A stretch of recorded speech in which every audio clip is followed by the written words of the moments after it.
I realized then that if I go on to college, especially during the Vietnam War, it's better if I choose a military school because you're exempt from the draft so long as you're in good standing. So that meant that when I graduated, I could enter as an officer.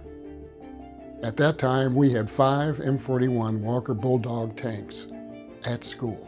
Cadets would actually crew on the tanks, and I fell in love with them. I figured if I'm going to be an officer, I want to ride to work. And that's exactly what we did.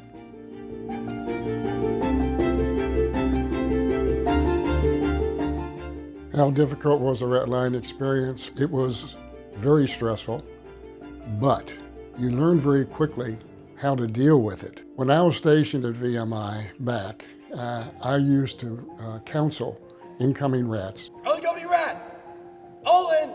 I would tell them, now you're going to have someone get in your face, and they're going to be reaming you out.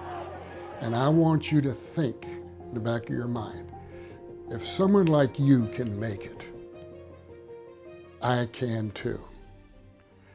Just don't say that out loud. If you can address the challenges at VMI and survive, everything else, in some respects, is almost, no biggie. Prior to Vietnam, I ended up having to go to Ranger School. My VMI experience really helped because, once again, I'm here for it. I didn't volunteer for it, but since I'm here, I'm going to make it through. So it's the idea of setting goals, remaining disciplined, and being positive, remaining positive. And that took me throughout my Army career as well. VMI provided a basic foundation because you were tested and tried early.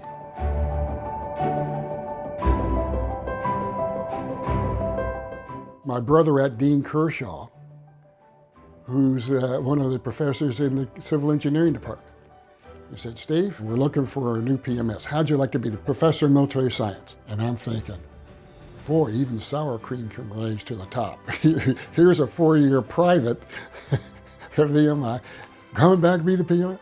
So I reported in and just ended up loving it. Why? Because I could relate to the cadets.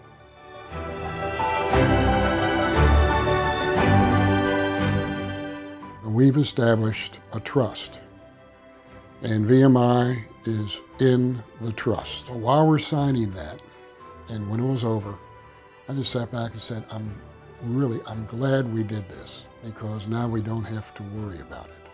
And that made all the sense in the world. Once we're gone, VMI will benefit from what we want it to have. Why is it so important, plan giving? So that it'll continue. It's just the idea that VMI and what it offers to its alumni, its cadets and its alumni, and to this state and nation, it's important that it be resourced so it can continue its mission.